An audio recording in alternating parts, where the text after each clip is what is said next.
आज हम लोग रोटेशनल मोशन के बारे में डिस्कस करेंगे।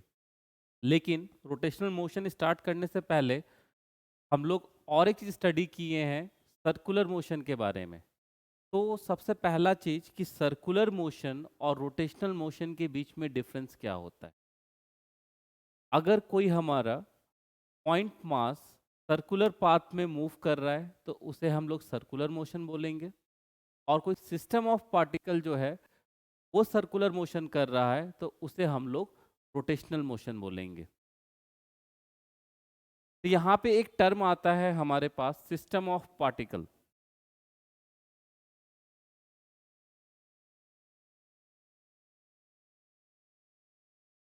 देखिए, दोनों सिमिलर टाइप्स के मोशन है।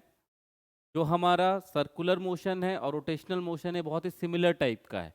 जब हम पॉइंट मास को कंसिडर किए हुए हैं तब हम लोग बोलेंगे कि वो हमारा सर्कुलर मोशन कर रहा है, और जब हम सिस्टम ऑफ पार्टिकल को सर्कुलर पाथ में मूव करा रहे हैं तो हमारा रोटेशनल मोशन कर रहा है। तो यहाँ पे सिस्टम ऑफ पार्टिकल का मतलब क्या है, इस चीज को देखते हैं। कि जैसे मान लीजिए कि यहाँ पे बहुत सारे पार्टिकल्स प्रेजेंट हैं, और ये जो पार्टिकल हैं, ये इनका जो इनके बीच में जो डिस्टेंस है वो फिक्स्ड है, वो चीज चेंज नहीं होगा। तो ऐसे सिस्टम को हम लोग बोलेंगे सिस्टम ऑफ पार्टिकल। सपोज करिए कि ये जैसे मान लीजिए कि ये एक पॉइंट मास है। अगर ये ऐसे सर्कुलर मोशन कर रहा है, ठीक है, सर्कुलर पाथ में घूम रहे थे, क्या है, सर्कुलर मोशन। लेकिन जैसे मान लीजिए इसे हम लोग कंसीडर करते हैं, तो यहाँ पे देखिए कि ये सब मान लेते हैं, ये पार्टिकल है, पार्टिकल 1 2 3, इस टाइप से हम लोग नंबर ऑफ पार्टिकल्स को हमने कंसीडर किया। और ये सब क्या है, ये सब फिक्स्ड डिस्टेंस पे हैं। और जब ये मूव करेगा, देखिए, जब ये मूव कर रहा है तो ये भी मूव कर रहा है, ये भी मूव कर रहा है, जितने भी पार्टिकल्स हैं सब मूव करेगा। तो जब हम लोग सिंगल पार्टिकल को कंसीडर किए हैं देन इट इज सर्कुलर, और जब सिस्टम ऑफ पार्टिकल को कंसीडर किए हैं देन दिस इज रोटेशनल। तो सिस्टम ऑफ पार्टिकल को हम कैसे डिफाइन करेंगे, इसको आप लोग नोट डाउन भी कर लीजिए। System of particle is group of particles which have definite distance between them, and when they move every particle have same velocity। अब बार बार देखिए, हम लोग सिस्टम ऑफ पार्टिकल नहीं बोलेंगे, बहुत ही बोलने में भी लंबा है, तो इसके लिए एक टर्म यूज हम लोग करेंगे, that one is rigid body.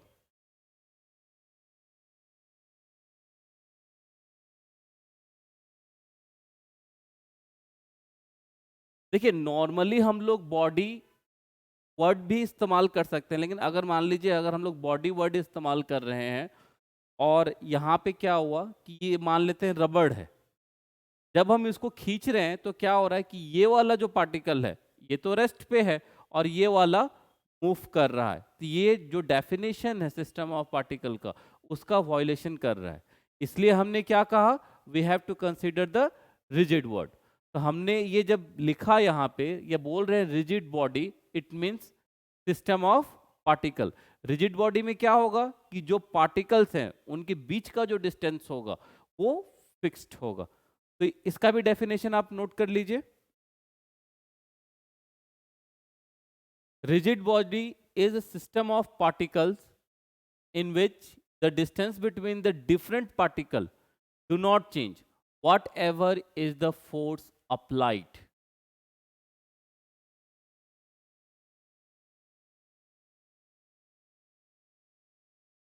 तो यहां पे देखिए, अब हम लोगों ने सिस्टम ऑफ पार्टिकल के बारे में पढ़ा। अगर हमारा कोई पॉइंट मास सर्कुलर मोशन कर रहा है, कब, यानी वो पॉइंट मास जो है वो सर्कुलर पाथ में घूम रहा है तो सर्कुलर मोशन कर रहा है। अगर system of particle circular path में घूम रहा है तो रोटेशनल मोशन कर रहा है। This one is the difference between the circular motion and the rotational motion. इसी तरीके से आप लोग स्टार्टिंग में पढ़े होंगे, एक लीनियर मोशन पढ़े होंगे और एक रेक्टिलिनियर मोशन पढ़े होंगे। यानी अगर कोई पॉइंट मास सीधा घूम रहा है, सीधा जा रहा है, इट मीन्स वो लीनियर मोशन कर रहा है। और अगर कोई सिस्टम ऑफ पार्टिकल सीधा जा रहा है, इट मीन्स वो रेक्टिलिनियर मोशन कर रहा है। तो ये डिफरेंस होता है। यहाँ पे याद रखिएगा, अगर हम पॉइंट मास कंसिडर कर रहे हैं, घूम रहा है, that one is circular motion, और सीधा जा रहा है लीनियर मोशन। और अगर हम सिस्टम ऑफ पार्टिकल को अगर हम लोग कंसिडर कर रहे हैं, अगर वो सर्कुलर पाथ में घूम रहा है, दैट वन इज रोटेशनल, और लीनियरली जा रहा है, दैट वन इज रेक्टिलिनियर। तो आइए अब हम लोग अपने रोटेशनल मोशन को डिफाइन करते हैं। When a system of particle are moving in such a way, then all its particle at same angular velocity about a common axis, then this motion is called rotational motion. यहां पे एक term आ गया हमारे पास axis. अब देखिए कोई भी object है, वो क्या कर रहा है, मूव कर रहा है। ये रहा हमारा सर्कुलर पाथ, ठीक है। अब हमने कहा यहाँ पे ये एक पॉइंट मास था, ये मूव कर रहा था, तो हमने कह दिया ये सर्कुलर मोशन है। लेकिन मान लीजिए कोई एक ऑब्जेक्ट को उठाते हैं, जैसे ये कोन को हम लोग ले लेते हैं।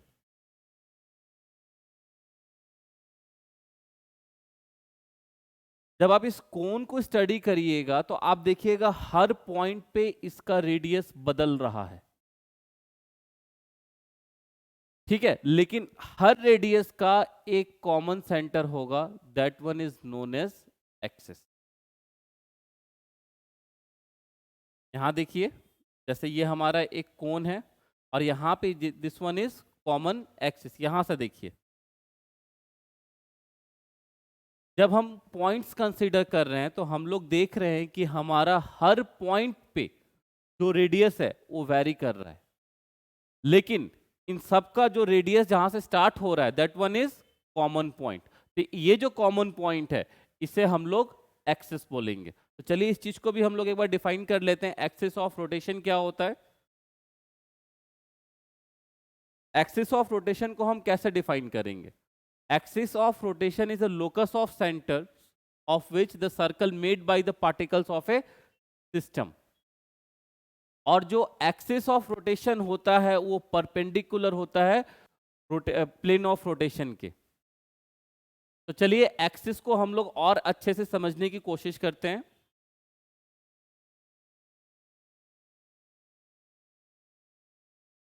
सपोज करिए हम लोगों ने कोई ऑब्जेक्ट लिया, तो देखिए हमने यहां पे इसको पकड़ा और इसको ऐसे घुमाना शुरू कर दिया।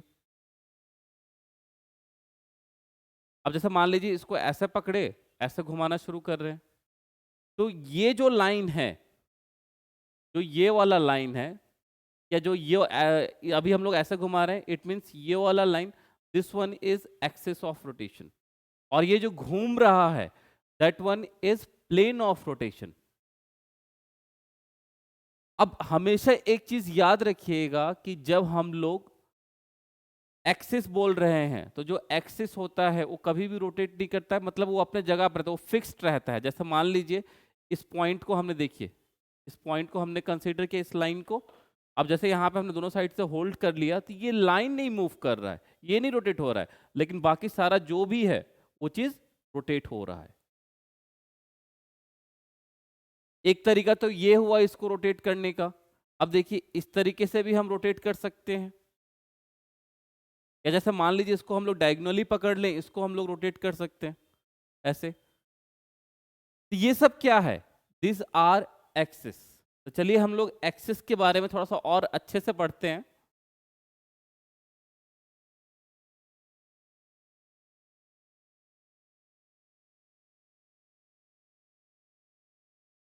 सपोज करिए कि ये एक डिस्क डिस्क है हमारे पास।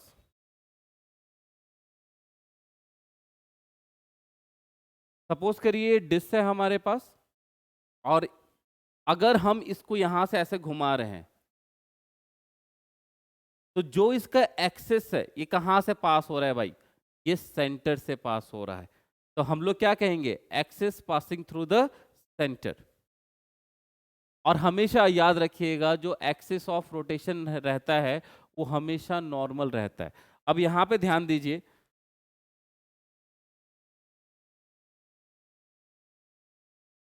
जो हमारा एक्सिस है ये इस टाइप से है, और रोटेट कहाँ पे हो रहा है? ये इधर पे हो रहा है। तो एक्सिस ऑफ रोटेशन, तो ये एक्सिस ऑफ रोटेशन जो है ये क्या है, परपेंडिकुलर है प्लेन ऑफ रोटेशन से। तो ये एक तरीका हुआ, ये पहला। जैसे मान लीजिए ये डिस्क है और ये इसके अलोंग रोटेट कर रहा है, ये क्या हुआ, axis passing through the centre. ठीक है, अब देखिए इस डिस्क को मैं ऐसे पकड़ के भी रोटेट करवा सकता हूं। ये कैसे रोटेट कर रहा है, this one is along the diameter. क्यों, देखिए इसके दोनों एंड पे हम लोगों ने पकड़ा हुआ है और इसको रोटेट करवा रहे हैं। This one is along the diameter और यहां पे क्या था, अलोंग द सेंटर। अब देखिए जैसे आप सब जानते हैं कि हम लोग टेंजेंट कैसे ड्रॉ करते हैं। ये सर्कल है, यहां पे हमने एक लाइन ड्रॉ कर दिया, दिस वन इज टेंजेंट। तो ये रहा,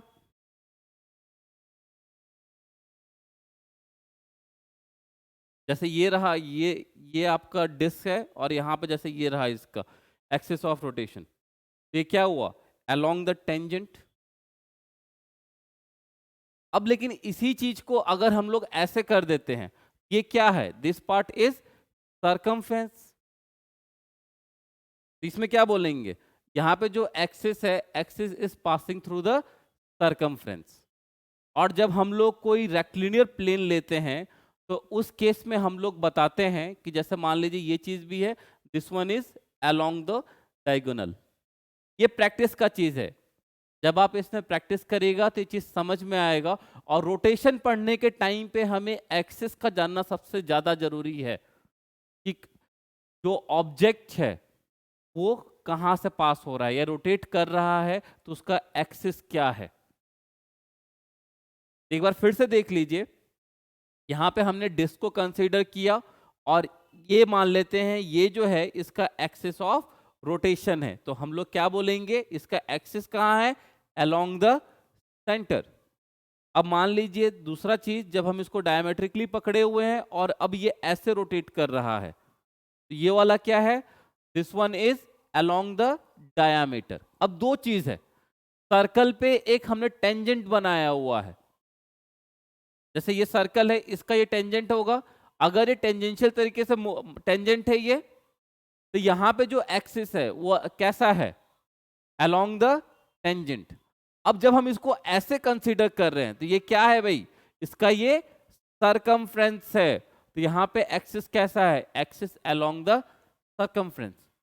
ये सारी चीजें हैं, लेकिन जब हम लोग अपना रेक्टिलिनियर प्लेन लेते हैं, कोई प्लेन ले रहे हैं, तो उस केस में क्या होगा, और एक एक्सिस आ जाता है, that one is diagonal axis, यानी बोलते हैं एक्सिस अलोंग द डायगोनल। तो ये तो था एक्सिस के बारे में।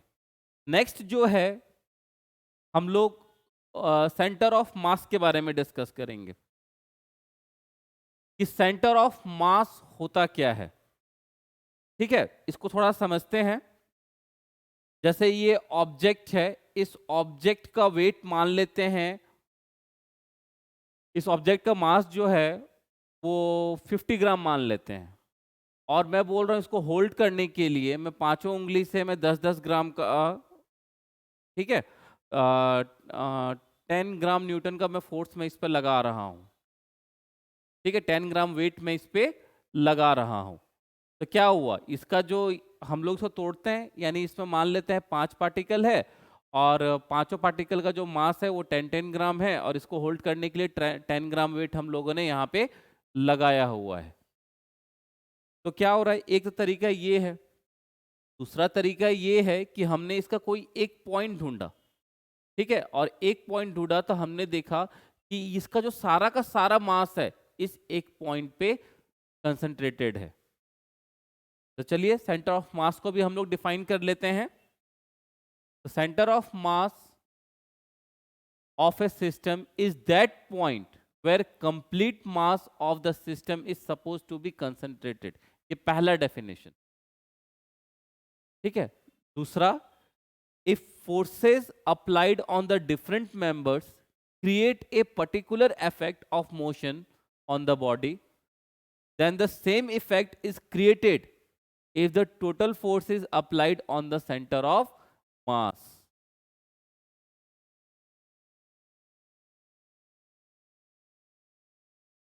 तो अब देखिए, अलग अलग ऑब्जेक्ट का जो सेंटर ऑफ मास है वो अलग अलग होगा।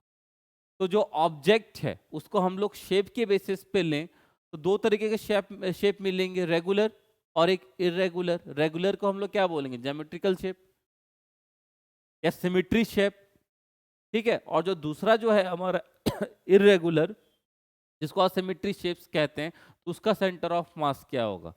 तो चलिए सबसे पहले हम लोग रेगुलर वन को डिस्कस करते हैं।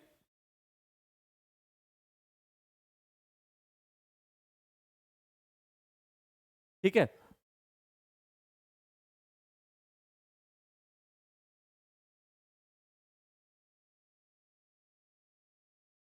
जो हमारा जो पहला केस है, अगर हमारा ज्योमेट्रिकल बॉडी हुआ या ज्योमेट्रिकल शेप है, उस केस में क्या होगा।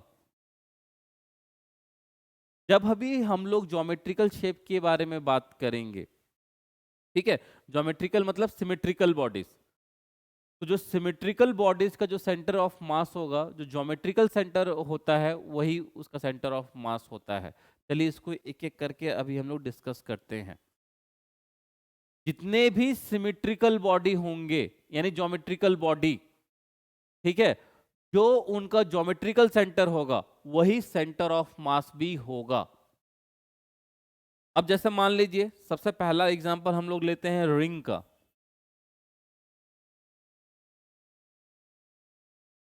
रिंग बोलिए ठीक है, तो इसका जो सेंटर होगा ये होगा, जो इसका ज्योमेट्रिकल सेंटर भी है।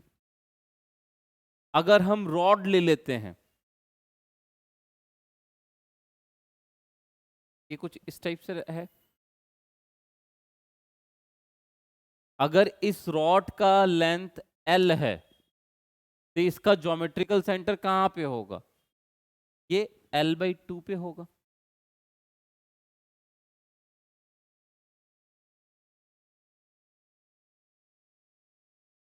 नेक्स्ट फिगर स्फीयर ले लेते हैं, इसका भी ज्योमेट्रिकल सेंटर यहां पे होगा। तो याद रखिएगा जितने भी हमारे ज्योमेट्रिकल फिगर्स हैं, ज्योमेट्रिकल शेप्स हैं, उनका जो ज्योमेट्रिकल सेंटर है वही सेंटर ऑफ मास होता है। अब मान लीजिए हम लोग एक रेक्टेंगल को ले लेते हैं, इसका कैसे निकालेंगे। तो इसका निकालने के लिए हमें क्या करना है, डायगोनल बना देना है। और इसका जो डायगोनल जहां पे इंटरसेक्ट कर रहा होगा वही इसका ज्योमेट्रिकल सेंटर होगा और वहीं पे इसका सेंटर ऑफ मास होगा। नेक्स्ट जो है हम लोग ट्राइंगल ले लेते हैं।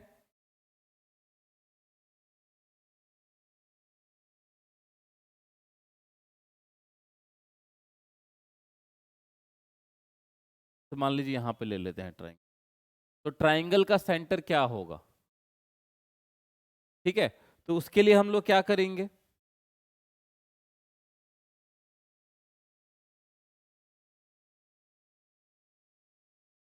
ये जो पॉइंट है ये इसका सेंटर है और इसको हम लोग सेंट्रॉइड बोलते हैं। इसमें हम लोगों ने क्या किया, दोनों के वर्टेक्स के बीचों में, वर्टेक्स के बीच में से, जो तीनों वर्टेक्सेस हैं उसके बीच में से हम लोगों ने लाइन ड्रॉ किया जहां पे ये इंटरसेक्ट किया। This one is the centre of an triangle. इसे हम लोग क्या बोलते हैं, सेंट्रॉइड भी बोलते हैं। तो ये जो सेंट्रॉइड होता है वो ज्योमेट्रिकल सेंटर होता है किसका, ट्राइंगल का। तो जो जाहिर सी बात है जो सेंट्रॉइड हुआ वो भी क्या हुआ, सेंटर ऑफ मास भी वही है। नेक्स्ट जो फिगर है, मान लेते हैं कोन लेते हैं, जब हम लोग कोन को कंसीडर अगर हम लोग करते हैं,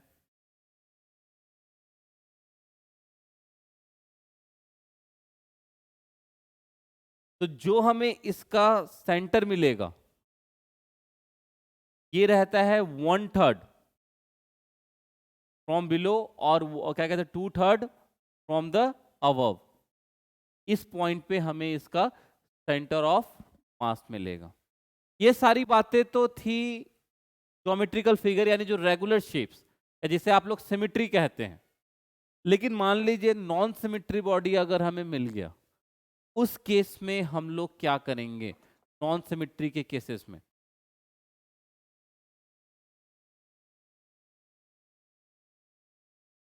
तो नॉन सिमिट्री यानी इरेगुलर बॉडी बोलिए, असिमिट्री बोलिए, ठीक है, या नॉन ज्योमेट्रिकल बोलिए, इन सारे बॉडी का जो सेंटर ऑफ मास पता करने का जो तरीका है वो दो तरीका है हमारे पास। एक है प्रैक्टिकल मेथड और दूसरा है कैलकुलेटिव मेथड। तो उस केस में हम लोग क्या करते हैं कि जैसे मान लीजिए कि ये एक हमारा नॉन सिमेट्रिकल बॉडी है, तो एक एंड से हम इसको लटका देंगे। ये आगे हम लोग डिस्कस करेंगे ऐसा हम लोग क्यों करते हैं, जब हम लोग टॉर्क स्टडी करेंगे टाइम पे हम लोग स्टडी करेंगे। जैसे मान लीजिए ये हमारा एक नॉन सिमेट्रिकल बॉडी है, तो हम लोग क्या करेंगे, इसको एक एंड से यहां पे हमने लटका दिया और एक लाइन ड्रॉ कर लेते हैं, ठीक है। नेक्स्ट टाइम क्या करेंगे, इस एंड को चेंज कर देते हैं और यहां से हम इसको लटका देते हैं, सस्पेंडेड कर देंगे और यहां पे एक लाइन ड्रॉ कर देते हैं। ये लाइन जहां पे इंटरसेक्ट करेगा, ठीक है, ये लाइन जहां पे इंटरसेक्ट करेगा यही इसका सेंटर ऑफ मास होगा। ये प्रैक्टिकल मेथड है, ये सेंटर ऑफ मास को कैलकुलेट करने का। इसका और एक मेथड होता है, that one is calculative method.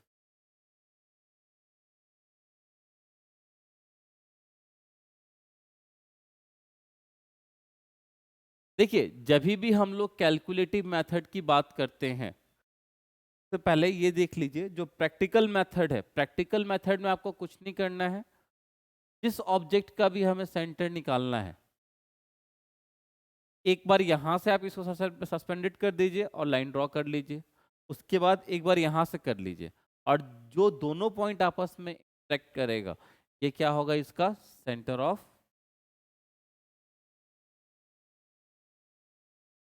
Next जो है, हम लोग जो कैलकुलेटिव मेथड यूज करने वाले हैं, जैसे मान लीजिए एक ऑब्जेक्ट है जिसका मास है m1 और दूसरा ऑब्जेक्ट है जिसका मास है m2। अब इसका सेंटर कहाँ पे होगा, तो इस चीज को स्टडी करने से पहले हम लोग एक टर्म के बारे में जानते हैं, दैट वन इज मोमेंट।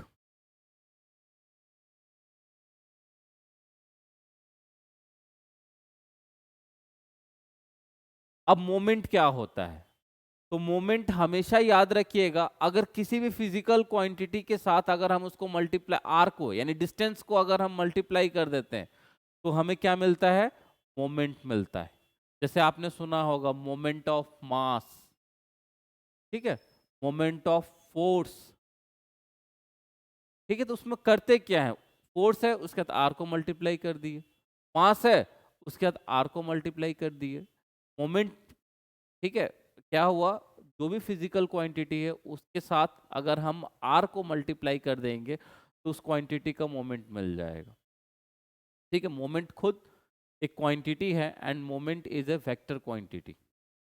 चलिए इस चीज को और थोड़ा सा अच्छे से समझने की कोशिश करते हैं कि जैसे मान लीजिए हमने एक लीवर लिया और इन दोनों मास को साथ में अटैच कर दिया, ठीक है, और हमने कहा कि ये जो पॉइंट एफ है, मान लेते हैं कि ये इसका सेंटर है, हमने डिस्टेंस, ये जो इसका सेंटर है पॉइंट एफ, वहां पे सेंटर ऑफ मास है, तो यहाँ पे हमने क्या किया, यहाँ से यहाँ तक का डिस्टेंस हमने लिया r1 और यहाँ से यहाँ तक का डिस्टेंस लिया r2। जैसा आपको मैंने बताया मोमेंट क्या है कि अगर हम किसी भी फिजिकल क्वांटिटी को 8 से मल्टीप्लाई कर देंगे तो हमें मोमेंट मिल जाएगा। जैसे पिछले क्लास में मैंने बताया था कि अगर हम लोग किसी भी फिजिकल क्वांटिटी को वेरिएशन लेंथ से अगर हम डिवाइड कर देते हैं हमें ग्रेडियंट मिलता है, उसी टाइप अगर हम फिजिकल क्वांटिटी को 8 से मल्टीप्लाई कर देंगे then we get the moment, ठीक है।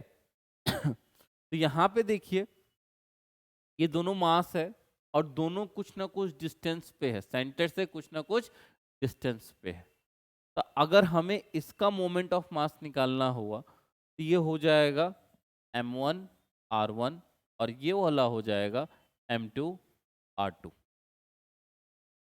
यहाँ पे हमें क्या मिल गया, मोमेंट ऑफ मास।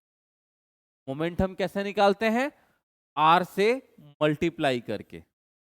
आर क्या है? डिस्टेंस बोल लीजिए, सेपरेशन बोल लीजिए। सेपरेशन कहां से? फ्रॉम द सेंटर ऑफ मास, जो हमने कंसीडर किया हुआ है। ठीक है, और ये जो मोमेंट होता है, this one is vector quantity. अब जाहिर सी बात है कि देखिए, ये ज्यादा होगा तो ये इस तरफ झुकेगा, यानी ये कैसे घूमना शुरू कर जाएगा। This one is anti clockwise direction. अगर ये मूव करेगा तो this one is clockwise direction. इसके पास क्या है? डायरेक्शंस है। It means moment is a vector quantity. अगर हम इसका कैलकुलेट करें, अगर हम देखें तो टोटल मोमेंट कितना होगा?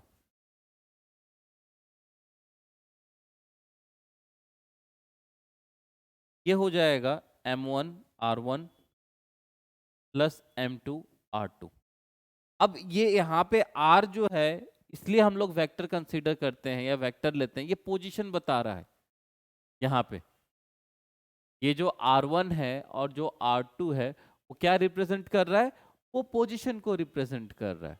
यानी यहाँ पे अगर हम लोग देखते हैं टोटल मोमेंट, ये हमने कैलकुलेट कर लिया और इसको हम लोग सॉल्व करके लिखेंगे तो ये आ जाएगा m1 r1 minus m2 r2। ये आपका चॉइस है, आप किस चीज को नेगेटिव ले रहे हैं, क्योंकि देखिए एक का डायरेक्शन इस तरफ है, एक का डायरेक्शन इस तरफ है। तो टोटल मोमेंट इस तरीके से हम लोगों ने कैलकुलेट कर लिया। अब देखिए, ये तो दो पार्टिकल्स की बात थी। अगर दो से ज्यादा पार्टिकल हो जाए तब?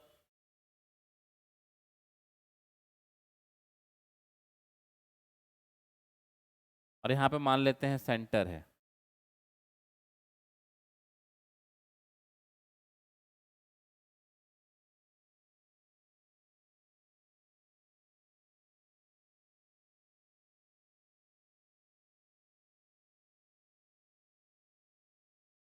तो बताइए कि टोटल मोमेंट इस केस में कितना हो जाएगा? ये हो जाएगा m1 r1 m2 r2 plus m3 r3।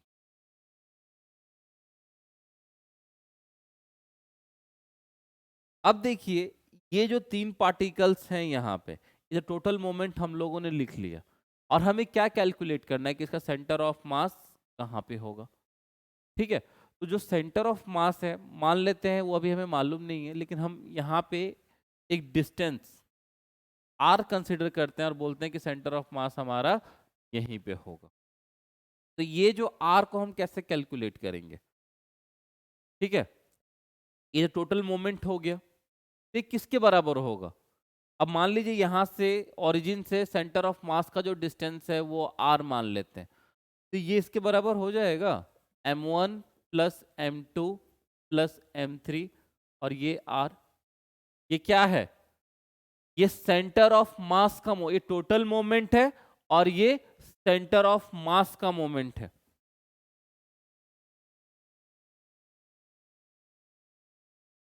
और आपको मैंने डेफिनेशन में ही क्या बताया था कि जैसे हमने क्या बोला कि अलग अलग पॉइंट पे हम लोग लगा रहे हैं तो बैलेंस करने के लिए, या जो उसके सेंटर ऑफ मास पे जो लगा रहे हैं, दोनों को हम लोग इक्वली कंसीडर हम लोग करेंगे। ये रहा सेंटर ऑफ मास से डिस्टेंस का सेंटर ऑफ मास का मोमेंट, और ये टोटल मोमेंट, दोनों क्या होंगे? बराबर होंगे। तो चलिए यहां से हम लोग कंपेयर कर लेते हैं। ये आ गया m1 r1 plus m2 r2 plus m3 r3 upon m1 plus m2 plus m3।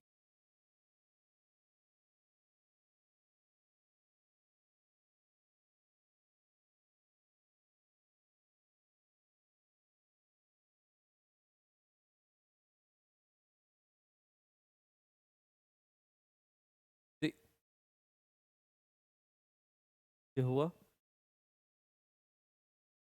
अब चलिए कुछ कुछ सिस्टम बना के अब हम लोग सेंटर ऑफ मास को स्टडी करते हैं। अगर हमारे पास टू पार्टिकल सिस्टम है, तो उसका सेंटर ऑफ मास कहाँ पे होगा और उसे हम लोग कैसे कैलकुलेट करेंगे, लेट्स सी। हमारा एक पॉइंट ये है ए, जहां पे मास जो है दिस वन इज m1, और ये कनेक्टेड है, किससे कनेक्टेड है ये, पॉइंट बी से जिसका मास है m2। ठीक है, तो पहले हम लोग कुछ कुछ चीजों को कंसीडर करते हैं। अगर मान लेते हैं कि ए जो है, ए हमारा ओरिजिन है, पहला केस। यहां पे देखिए क्या हम लोग कर रहे हैं, हम लोग टू पार्टिकल सिस्टम को कंसीडर कर रहे हैं, एक ए और एक, ए पे जो मास है दैट वन इज m1 और बी पे जो मास है वो है m2, और हमें इसका सेंटर ऑफ मास कंसीडर करना है, पता करना है। तो सबसे पहला केस जो हमने कंसीडर किया कि ए पे हम लोगों ने बोला कि इसका ओरिजिन है।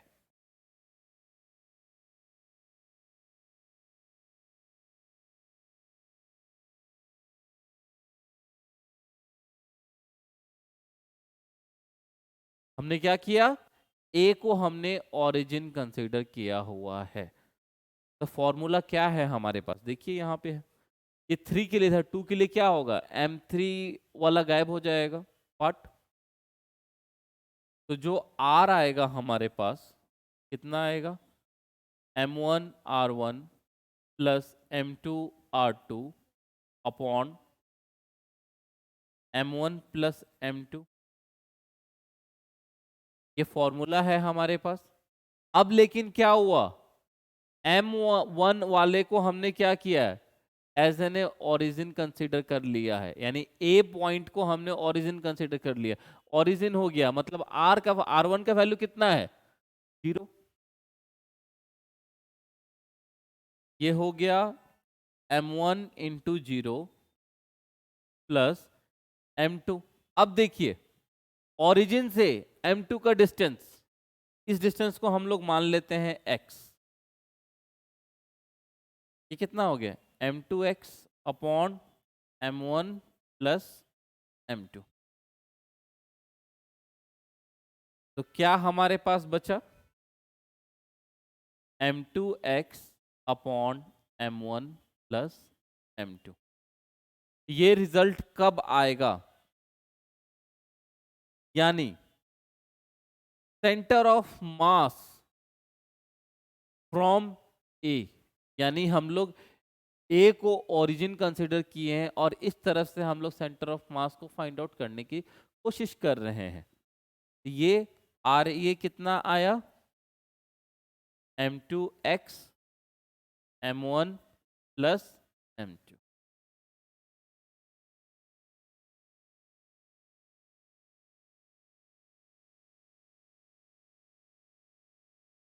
अगर मान लीजिए, अब अगर हम लोग b को कंसीडर करते हैं, यहाँ पे a को हमने कंसीडर किया था, अगर हम यहाँ पे b को कंसीडर करते हैं एज ए ओरिजिन, यहां से हम लोग देख के लिख सकते हैं सिमिलरली, क्या होगा, m1x upon m1 plus m2।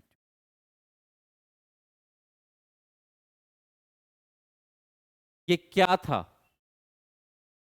ये हमने रिजल्ट कंक्लूड किया किसके लिए, यहां पे हम लोग जो सेंटर ऑफ मास पता कर रहे थे पार्टिकल सिस्टम के लिए कंसीडर कर रहे थे।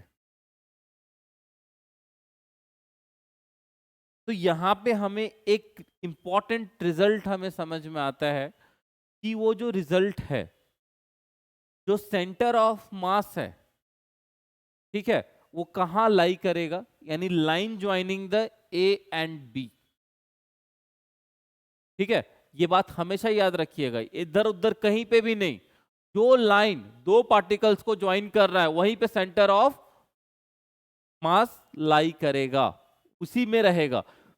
ये नहीं है कि 3D फिगर है तो कहीं पे भी हो जाएगा, नहीं, जो दो पार्टिकल्स को जो लाइन ज्वाइन कर रहा है उसी लाइन पे हमारा सेंटर ऑफ मास रहेगा। ये चीज हमेशा आपको याद रखना है। चलिए अब हम लोग एक न्यूमेरिकल करते हैं, उसके बाद इसको कंटिन्यू करेंगे। हमारा न्यूमेरिकल ये है कि हमारे पास एक HCl मॉलिक्यूल है, ठीक है। In the HCl molecule, separation between the nuclei of the two atom is about 1.27 Armstrong. Find the location of the center of mass given that Cl atom is 35.5 times heavier to the hydrogen. तो यहां पे देखिए, इसको जब हम लोग solve करेंगे तो क्या है, एक H एटम है और एक Cl एटम है, ठीक है। और इसके बीच का जो सेपरेशन है वो कितना है, 1.27 इंटू 10⁻⁻10 मीटर। एक आर्मस्ट्रॉन्ग में 10⁻⁻10 मीटर होता है। तो ये सेपरेशन दिया हुआ है इन दोनों के बीच में, ठीक है। तो अब हमें क्या करना है, सेंटर ऑफ मास हमें पता करना है, सेंटर ऑफ मास हमें पता करना है। तो चलिए, तो सबसे पहला काम हम लोग करते हैं कि हाइड्रोजन को हम लोग अपना ओरिजिन मानते हैं, ठीक है। हम लोग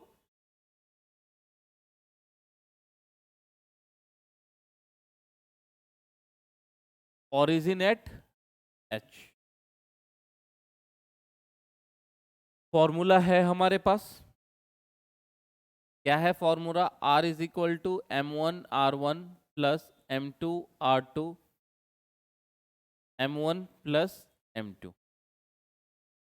जैसे ही हमने हाइड्रोजन को ओरिजिन लिया, ये R1 कितना हो जाएगा, 0। और यहाँ पे M2, M2 मतलब हो गया आपका क्लोरीन। क्लोरीन का अगर मान लेते हैं कि जो मास दिया हुआ है उसे मान लेते हैं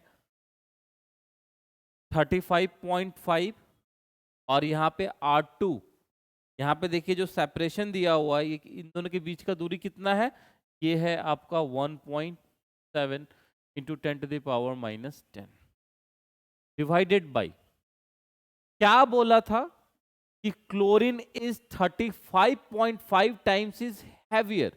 अगर हम क्लोरीन को 35.5 माने हैं तो हम लोग हाइड्रोजन कितना मानेंगे, 1।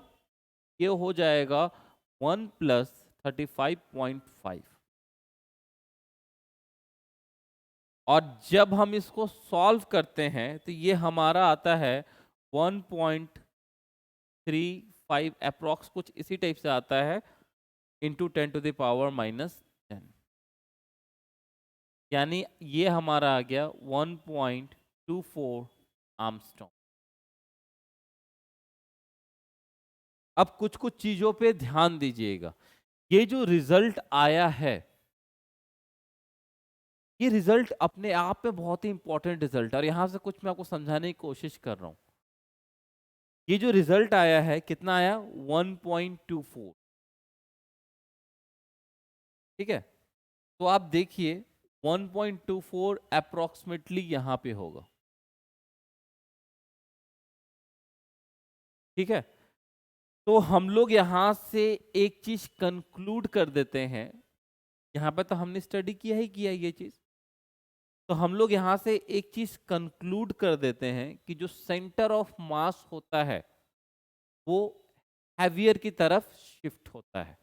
अगर दोनों ऑब्जेक्ट का मास बराबर नहीं है तो सेंटर ऑफ मास किसकी तरफ शिफ्ट होगा, हैवियर की तरफ शिफ्ट होगा। ये चीज आपको एग्जाम में भी ध्यान देना है। आप निकाले, एवरीथिंग इज गुड, एवरीथिंग, आपका आंसर बिल्कुल सही आ रहा है, कैलकुलेशन बहुत ही स्मूथली चल रहा है, लेकिन वहां पे आप ये चीज चेकआउट करिएगा, अगर वो centre of mass heavy object के पास में नहीं आ रहा है, डेफिनेटली आपके कैलकुलेशन में कुछ ना कुछ गलती है। नेक्स्ट केस देखते हैं। ये तो भाई हम लोग ओरिजिन लेके चल रहे हैं, एक बार दोनों एंड्स को लेके हम लोग ओरिजिन ले लिए, लेकिन अगर हमारा जो ओरिजिन है वो सेंटर ऑफ मास ही हो जाए तब अगर सेंटर ऑफ मास हमारा ओरिजिन हो गया तब क्या होगा? जैसे मान लीजिए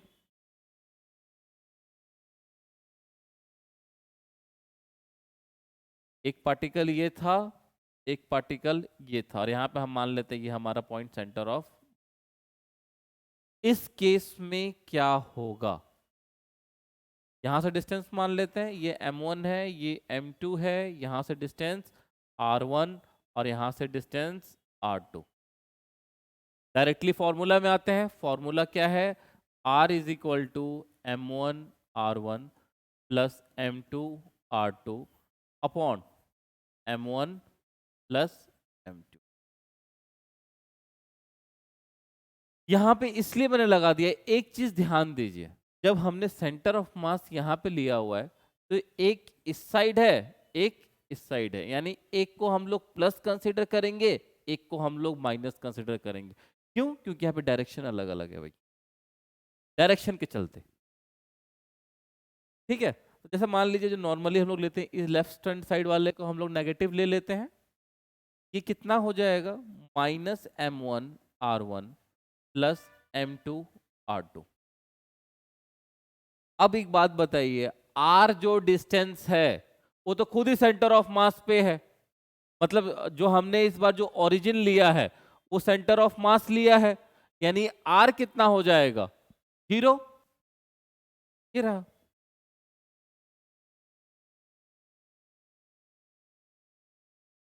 ठीक है, जब हम इसको इधर भेजेंगे तो हमारे पास क्या बचेगा? m1r1 is equal to m2r2। और यहां से हम लोग एक रेशियो कंक्लूड कर लेते हैं, और वो रेशियो है r1/r2 upon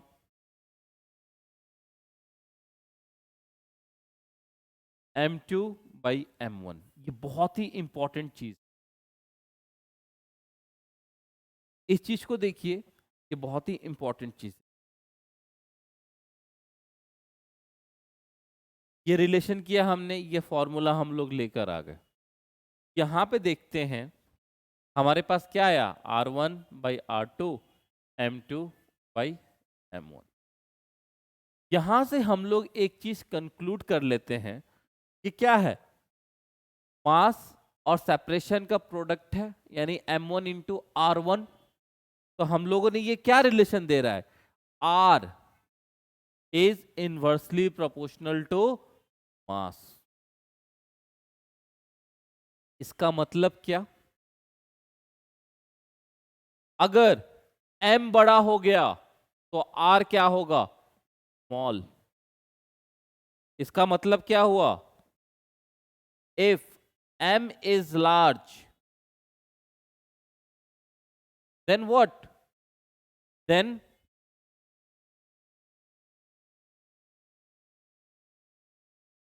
distance r is small। ये रिजल्ट हमें मिला। इसका ये मतलब हुआ जो हमारा सेंटर ऑफ मास है, सीएम मान लीजिए, सेंटर ऑफ मास को हम लोग सीएम से डिनोट कर रहे हैं, जो हमारा सेंटर ऑफ मास है वो किसके क्लोजर रहेगा? Is closer to heavier.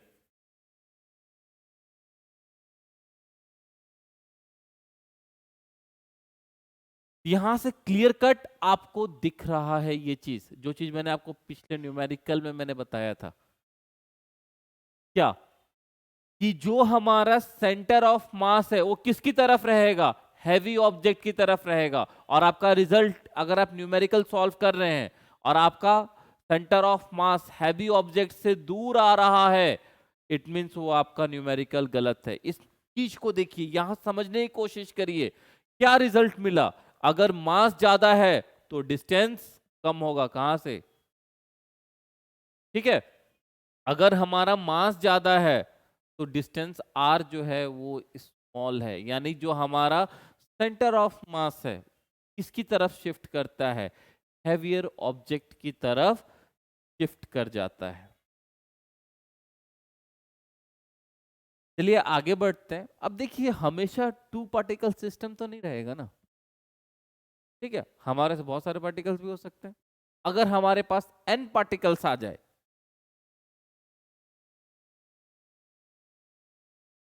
ठीक है, ये हुआ। अगर जैसा मान लीजिए हमारे पास n पार्टिकल्स आ जाए, तो हम लोग फॉर्मूला को मॉडिफाइड कर लेंगे। क्या मॉडिफाइड करेंगे? यहां पे देखिए,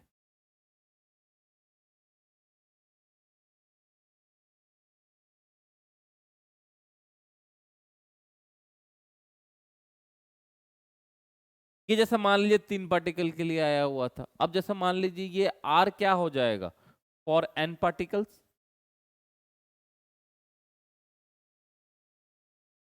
ये r हो जाएगा हमारा m1 r1 plus m2 r2, ऐसे ही करते करते mn rn, और नीचे में हम लोग डिवाइड कर देंगे m1 plus m2 plus m3 and so n plus mn। ये n पार्टिकल्स के लिए हो जाएगा। ठीक है, इस चीज को हम लोग कैसे लिख सकते हैं? इस चीज को हम लोग कैसे लिख सकते हैं? ये है हमारा समीशन के फॉर्म में हम इसे लिख सकते हैं। लेकिन अब एक चीज ध्यान दीजिए कि जैसे मान लीजिए कि ये जो चीज हम लोग कंसीडर कर रहे हैं, सेंटर ऑफ मास से ये दूरी कंसीडर कर रहे हैं, तो ये वाला पार्ट कितना हो जाएगा? दिस विल बी, इस चीज को देखते हैं, यहाँ पे हमने रिजल्ट कंक्लूड कर दिया कि जो हमारा सेंटर ऑफ मास जो है वो हैवियर ऑब्जेक्ट की तरफ शिफ्ट कर जाएगा। अब जैसे ही हमने बोला कि यहाँ पे भाई हमारे पास n पार्टिकल्स आ गए, उसके लिए रिजल्ट क्या आया था हमारे पास? जैसे ये मान लीजिए 0 हो जाएगा तो क्या आएगा? m1 r1 plus m2 r2 mn rn। देखिए 0 हुआ तो नीचे वाला पार्ट भी वो हो जाएगा। तो अब हम इसको लिख कैसे सकते हैं? ये हो गया summation of m1 r1, sorry, जब हम लोग समीशन कर रहे हैं तो इस सबका समीशन कर रहे हैं एम आर, और जो इसका वैल्यू जा रहा है कहाँ से कहाँ तक जा रहा है? जो इसका वैल्यू जा रहा है ये 1 से जा रहा है n तक, लेकिन ये किसके बराबर है?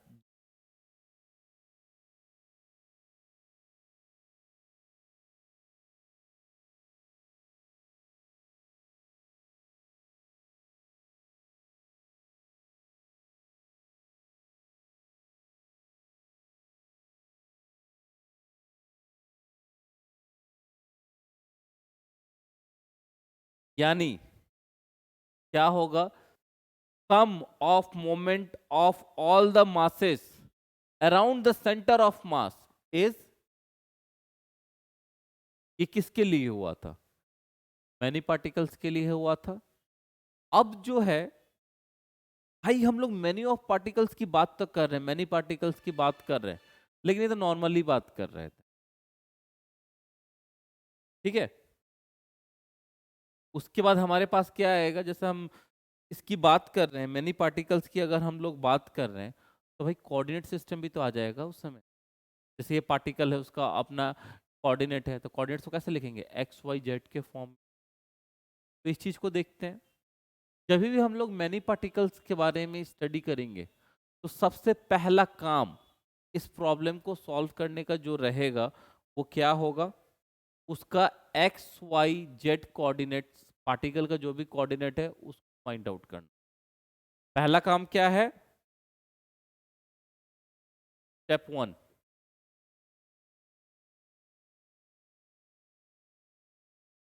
क्या है? Find out x y z coordinate.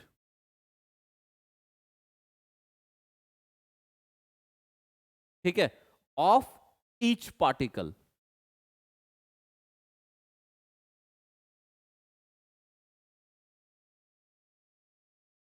और सेकेंड स्टेप क्या है? भाई सेंटर ऑफ मास निकालना है कि कहां पे है सेंटर ऑफ मास, एक्स का, वाई का और जेड का, उसी को हम लोग कंबाइन करके लिखेंगे। लेट, ये हो गया एक्स का सेंटर ऑफ मास, वाई का सेंटर ऑफ मास, जेड का सेंटर ऑफ मास। ठीक है, बी द, ये क्या हो जाएगा, ये कोऑर्डिनेट हो जाएगा किसका, be the coordinate of centre of मास। अब देखिए इस चीज को हम लोग कैलकुलेट कैसे करेंगे, हम लोग आर कैलकुलेट किए हुए थे ना, सेम ये रहा एक्स सेंटर ऑफ मास, ये कितना हो जाएगा, ये हो जाएगा m1 x1 plus m2 x2। अब जितना भी पार्टिकल हम लोग कंसीडर कर लें, m1 plus m2 and so on.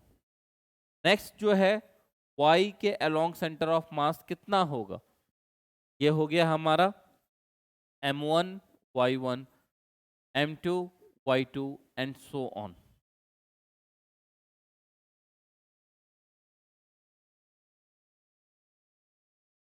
Jet के अलोंग सेंटर ऑफ मास कितना होगा, ये हो गया m1 z1 m2 z2।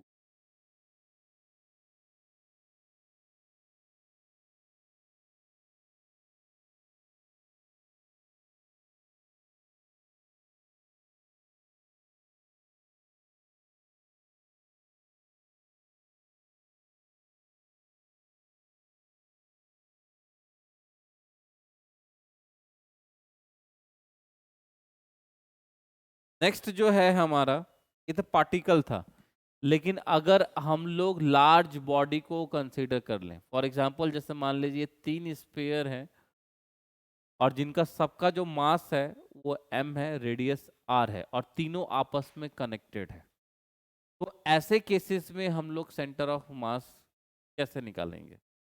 तो देखिए सिर्फ इसमें हमारा एक स्टेप बढ़ता है और वो स्टेप ये है कि हम लोग पहले इसको पार्ट्स में कंसीडर कर लेंगे। अब देखिए पार्ट्स कैसे, अब जाहिर सी बात है कि ये स्पेयर है, स्पेयर का सेंटर ऑफ मास कहाँ पर है, जो इसका ज्योमेट्रिकल सेंटर होगा। अगर ये इसका ज्योमेट्रिकल सेंटर है तो यहाँ पे इसका सेंटर ऑफ मास होगा m कंसंट्रेटेड, इसका भी क्या होगा ये m, और ये भी क्या होगा m। आपको कुछ नहीं करना है, अब इनके जो लाइन ड्रॉ कर दीजिए, पहले सेंटर ऑफ मास लिखे के बाद लाइन ड्रॉ करिए और डिस्टेंस निकाल लीजिए। डिस्टेंस कितना है 2r, ये भी 2r, ये भी 2r, क्योंकि यहाँ से यहाँ तक r और यहाँ से यहाँ तक r। तो हमें मिला क्या, अब हमें कुछ इस टाइप्स के पार्टिकल्स नजर आ रहे हैं।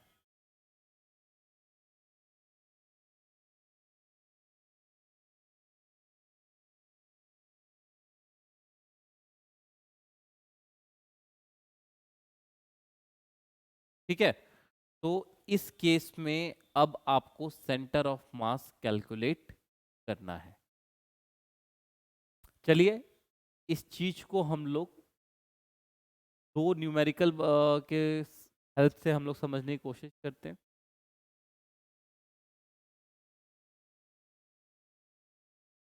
अब जैसे मान लीजिए एक क्वेश्चन ही हमें दे दिया गया भाई,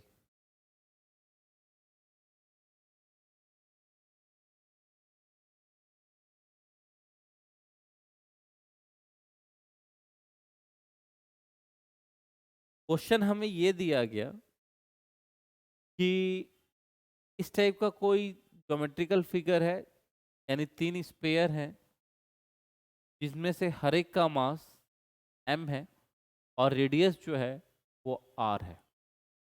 इसका हमें सेंटर ऑफ मास हमें कैलकुलेट करना है, कैसे करेंगे। तो पहला स्टेप क्या था कि इसे हम लोग पार्ट्स में कन्वर्ट कर देंगे। फर्स्ट स्टेप्स क्या है, इसको हम लोग पार्ट्स में अगर हम बोल रहे हैं पेयर है तो उसके सेंटर पे हम बोलते हैं, क्या बोले थे, कि सारा का सारा जो मास होगा कंसंट्रेटेड होगा, उसी को हम लोग सेंटर ऑफ मास बोलेंगे। यानी इसके सेंटर पे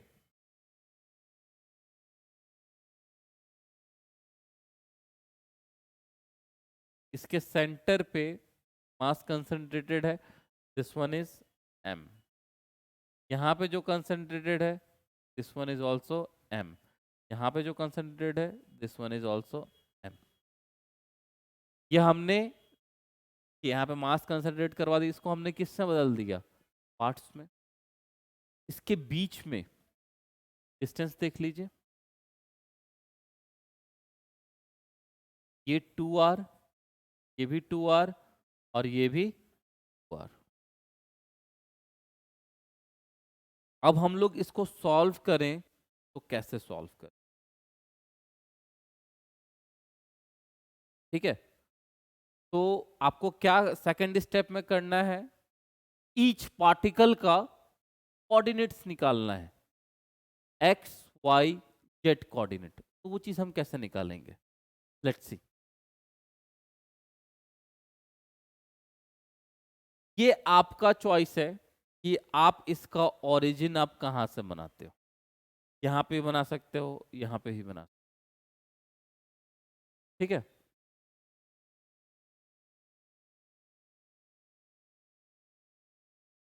तो चलो मैं इसका जैसे यहाँ पे बना लेते हैं, इसका ओरिजिन बना लेते हैं।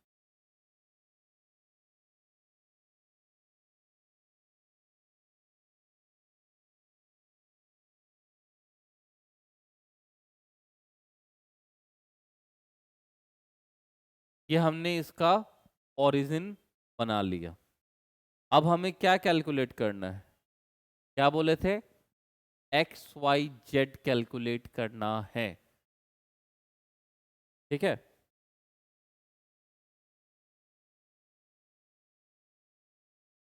तो इस एक्स वाई जेड को अगर हम कैलकुलेट करेंगे तो कैसे करेंगे, तो तीनों के जो तीनों पार्टिकल्स हैं, एक्स वाई जेड, इसका भी हमें क्या निकालना है, एक्स वाई जेड, इसका भी हमें क्या निकालना है, एक्स वाई। तो यहां पे देखिए, ये ओरिजिन से अगर हम इस डिस्टेंस को अगर हम लोग नापें तो ये डिस्टेंस कितना आना चाहिए। अब देखिए कि जैसे एक चीज देखिए, इन तीनों केसेस में जो जेड है, देखिए अगर हम एक्सिस ड्रॉ करें तो ये रहा मेरा एक्स एक्सिस वाला, ये रहा मेरा वाई एक्सिस वाला। इसको पार्टिकल सिस्टम में हम लोगों ने कन्वर्ट कर लिया था। तो यहाँ पे हम लोग देख रहे हैं ये मेरा एक्स एक्सिस और ये मेरा वाई एक्सिस। ठीक है, तो जेड तो है ही नहीं यहाँ पे, तो क्या करेंगे, तीनों में सबसे पहले हम लोग जेड को क्या कर देते हैं, 0।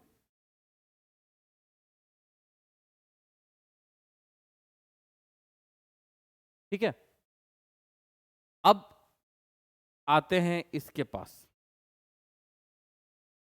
जब हम इसके पास आ रहे हैं तो y देखिए, अब जैसे ये क्या है, x एक्सिस का लाइन है ना, यहाँ पे y देखिए, y कितना हो गया,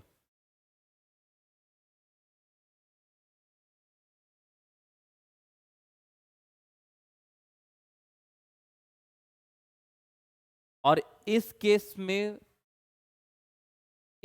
देखिए y कितना हो जाएगा। तो इस केस में हमारा जो y हो जाएगा दैट वन इज √3r, और इस केस में भी कितना हो जाएगा, √3r। यहां तक बात क्लियर। अब ध्यान से देखिए, यहां पे जब अगर हम लोग x को कंसीडर कर रहे हैं,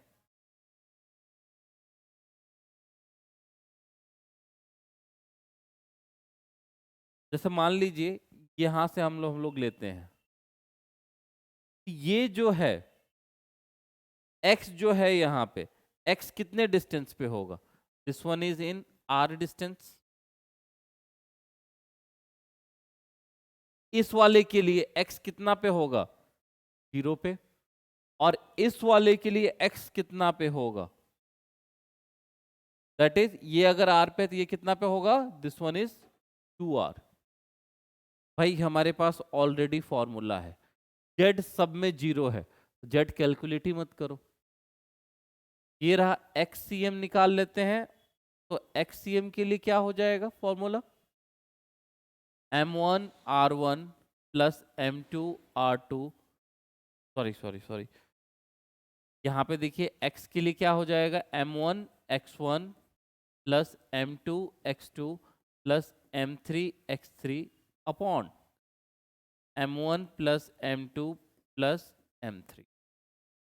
यहाँ पे देखिए नीचे में सबका वैल्यू क्या है, सबका वैल्यू m ही है, m1 m2 m3 सब m के बराबर में है। ये क्या हो जाएगा 3m। ऊपर में देखिए एक का ये वाला x कितना हो गया, अगर हम इसको कंसिडर करें तो m1 इंटू 0। अब इसका x देखते हैं तो ये हो जाएगा mr। अब इसका x देखते हैं m इंटू 2r। और जब हम इसको सॉल्व करेंगे तो ये हमारे पास आ जाएगा 3mr अपॉन 3m। ये 3m गया, ये बचा r, यानी जो हमारे पास आया x का सेंटर ऑफ मास r। अब y भी कैलकुलेट कर लेते हैं, सेम फॉर्मूला में बैठाते हैं और y के कोऑर्डिनेट्स लिख देते हैं। तो y के वैल्यू देखते हैं, 1 के लिए कितना है, ये है आपका √3r इंटू m। 2 वाले के लिए देखिए 0 है, और 3 वाले के लिए भी ये है आपका √3r है, तो ये √3rm। नीचे में कितना है ये m, यहाँ पे क्या आएगा 2√3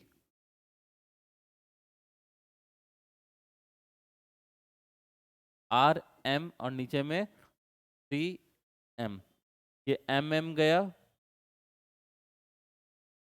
ये आपका वैल्यू आ गया। यानी x के लिए कितना आया हमारे पास, x के लिए आया r,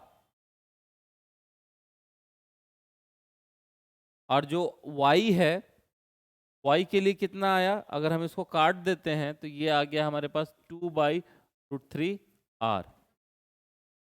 ये आ गया 2/√3r। यानी जो हमारा सेंटर ऑफ मास है, सेंटर ऑफ मास कहाँ पे होगा, ये होगा r 2√3r पे। और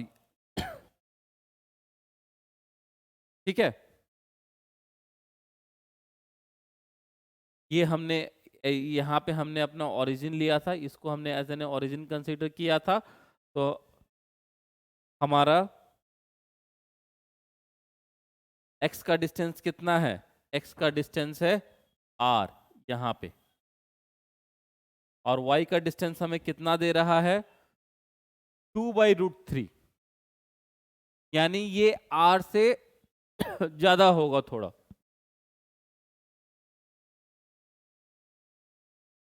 यानी ये अप्रोक्स यहाँ पे रहेगा, इस पॉइंट पे अप्रोक्सली हमें सेंटर ऑफ मास मिलेगा।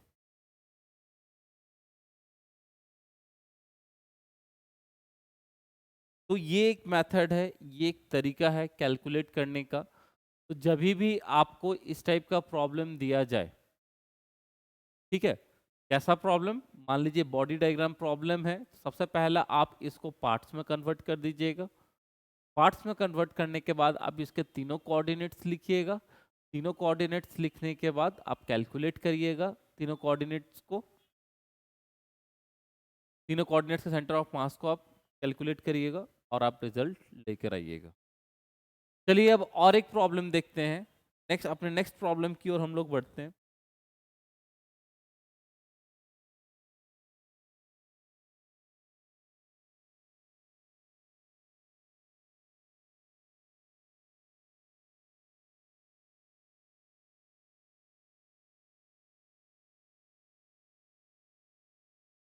अब देखिए जैसे मान लीजिए कुछ हमें इस टाइप का दिया हुआ है, एल शेप में दिया हुआ है,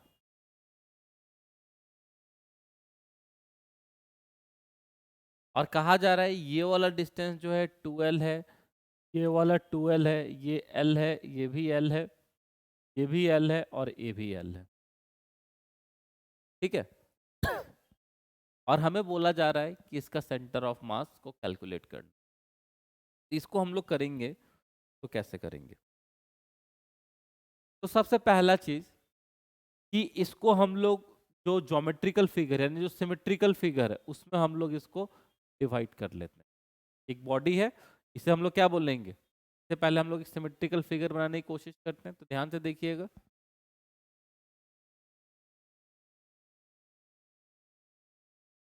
इसे हम लोगों ने सिमेट्रिकली बना लिया।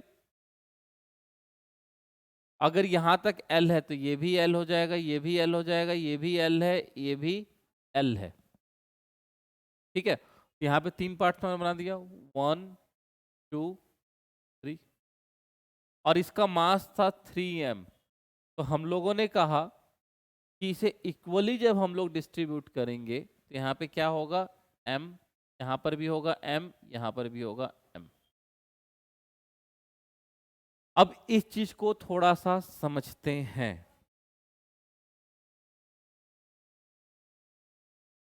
इस डायग्राम को थोड़ा सा और अच्छे से बनाते हैं और उसको समझने की कोशिश करते हैं।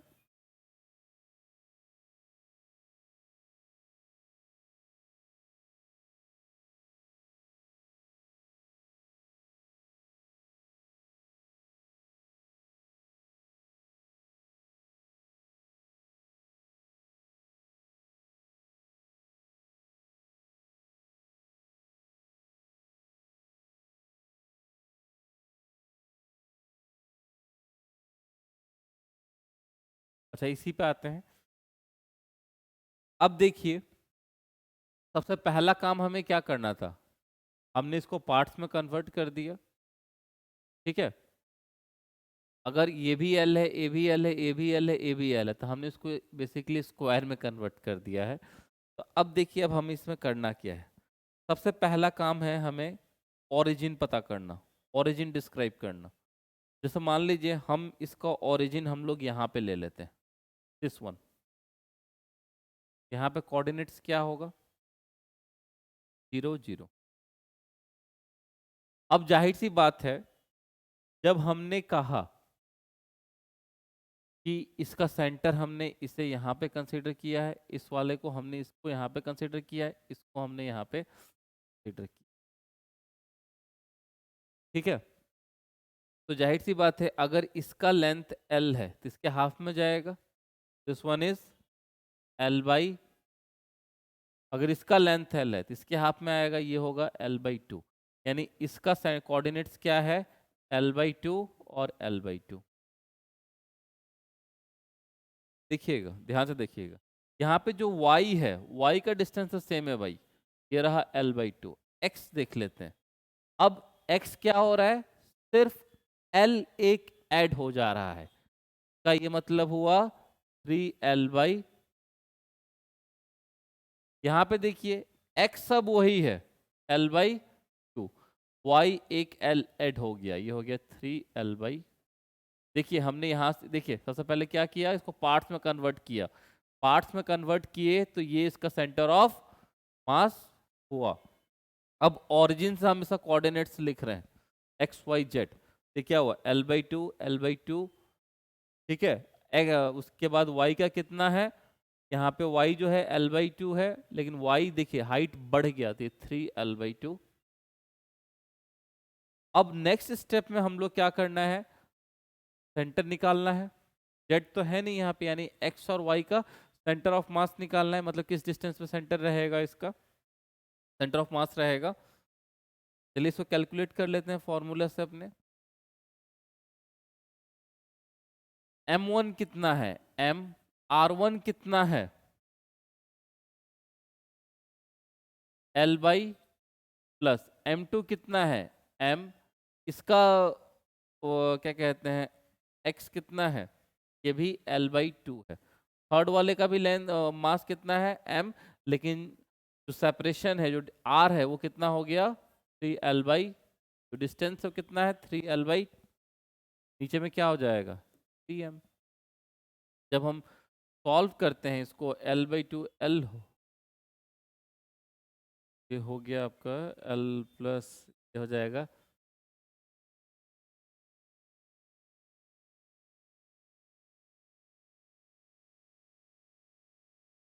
5L/2